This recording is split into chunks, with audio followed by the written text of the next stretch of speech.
नमस्कार, फाइटर समाचार में आपका स्वागत है। पेश आज 15 अप्रैल सुबह 6 बजे राजस्थान की खास खबरें। राजस्थान सरकार ने बालिका सैनिक स्कूलों के लिए सालाना फीस करीब 1.5 लाख रुपए तय कर दी है। शिक्षा विभाग ने आदेश जारी कर फीस संरचना लागू की और एडमिशन प्रक्रिया शुरू कर दी। आय के आधार पर ट्यूशन फीस में छूट का प्रावधान रखा गया है। इससे पहले परीक्षा के समय फीस स्पष्ट नहीं थी, जिसे अब घोषित किया गया है।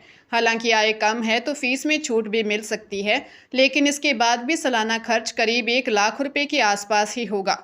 सैनिक स्कूल में ट्यूशन फीस 50,000 रुपये, हॉस्टल फीस 50,000 रुपये और डाइट फीस 40,000 रुपये तय की गई है। इसके अलावा क्लोथिंग 2,000 रुपये, कॉशन मनी 3,000 रुपये और इंसिडेंटल फीस 5,000 रुपये रखी गई है। कुल मिलाकर सालाना फीस 1,50,000 रुपये तय की गई है। श्रीगंगानगर के रायसिंह नगर में बैंक में नौकरी दिलाने के नाम पर 5,60,000 रुपये की धोखाधड़ी का मामला सामने आया। पुलिस ने पीड़ित करण कौशिक द्वारा अदालत में दायर इस्तगासे के आधार पर आरोपी सुखदेव सिंह और गगनदीप गोदारा के खिलाफ मुकदमा दर्ज किया है। पीड़ित ने अनुसार आरोपी सुखदेव उसके हॉस्टल में करीब 1.5 साल से रह रहा था, जिससे उसकी जान पहचान हुई थी। आरोपियों ने प्रभावशाली संपर्कों का झांसा देकर पीड़ित को बैंक में नौकरी लगवाने का भरोसा दिया और उससे लाखों रुपए व दस्तावेज हड़प लिए। लंबे समय तक नौकरी न मिलने पर जब पीड़ित ने अपने रुपए और दस्तावेज वापस मांगे तो आरोपियों ने न केवल इनकार कर दिया बल्कि उसे झूठे मुकदमे में फंसाने की धमकी भी दी।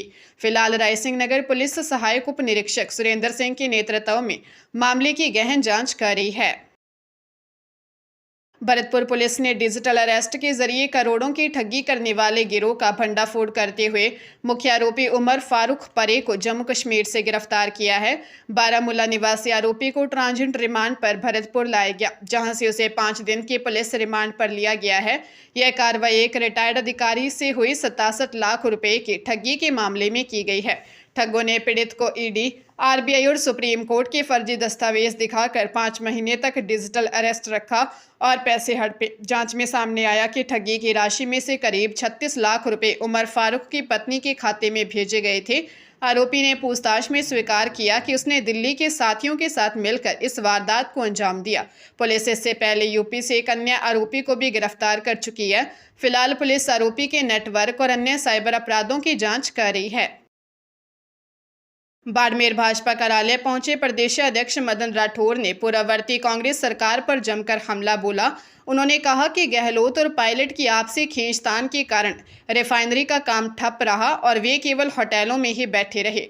राठौर ने बताया कि पचपदरा रिफाइनरी इस क्षेत्र के लिए वरदान साबित होगी, जिससे करीब 90,000 लोगों को प्रत्यक्ष और अप्रत्यक्ष रोजगार मिलेगा। उन्होंने जानकारी दी कि आगामी 21 अप्रैल को प्रधानमंत्री नरेंद्र मोदी रिफाइनरी का लोकार्पण करने आएंगे। राठौर ने कहा कि रिफाइनरी के आने से क्षेत्र में जमीन की कीमतें बढ़ी हैं और बुनियादी ढांचे का विकास हुआ है। पूर्व सीएम अशोक गहलोत के बयानों पर पलटवार करते हुए उन्होंने कहा कि कांग्रेस के समय एमओयू की शर्तें राज्य के हित में नहीं थी। वही सचिन पायलट द्वारा चुनाव टालने के आरोपों पर उन्होंने स्पष्ट किया कि चुनाव कराना निर्वाचन आयोग का स्वतंत्र निर्णय है, इसमें सरकार की कोई मंशा नहीं चलती है। बांसवाड़ा में भारत आदिवासी पार्टी के नेता अशोक निनामा के भाई 28 वर्षीय अनिल की संदिग्ध परिस्थितियों में मौत हो गई। अनिल देर रात खमेरा थाना क्षेत्र के कलीमगरा में झाड़ियों के पास गंभीर हालत में मिले थे, जिन्होंने अस्पताल में इलाज के दौरान दम तोड़ दिया। बीएपी नेता अशोक निनामा ने आरोप लगाया कि उनके भाई की हत्या की गई है।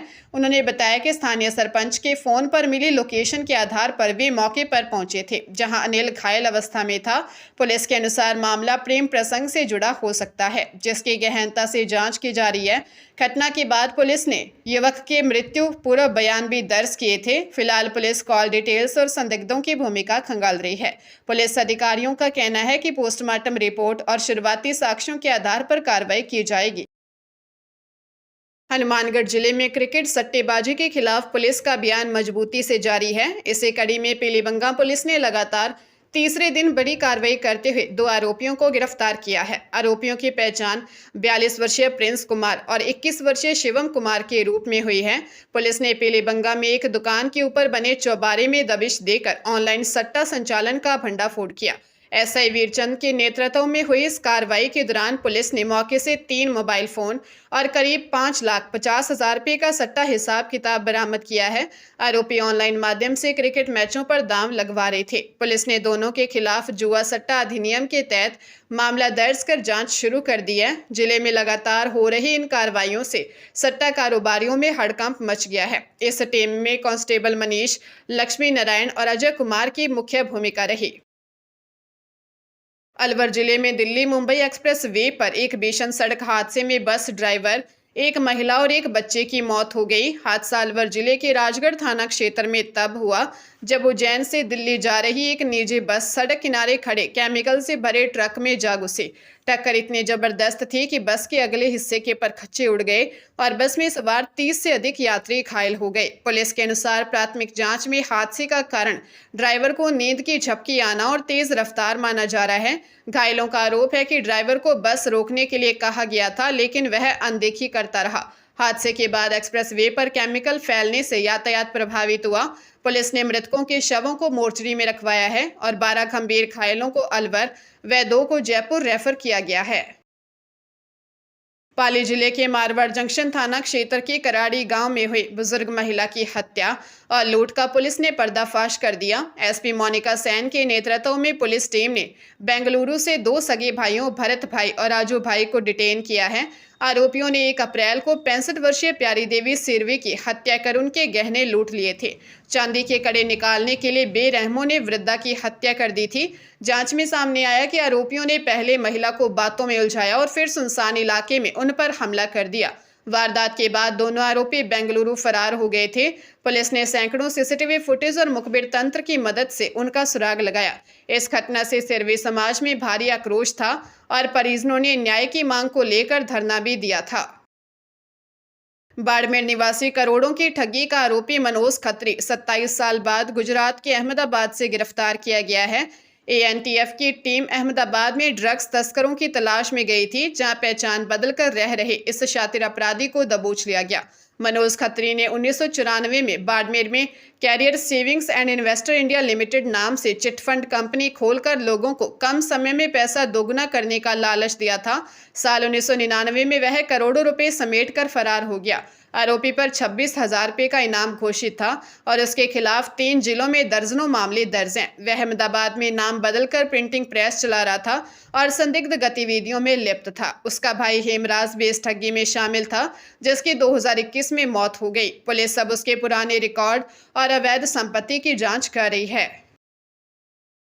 अजमेर की अलवर गेट थाना पुलिस ने ऑपरेशन म्यूल हंटर के तहत ऑनलाइन साइबर ठगी करने वाले 2 आरोपियों संजू और विमल कुमार को आगरा से गिरफ्तार किया है, जो आगरा यूपी के निवासी हैं।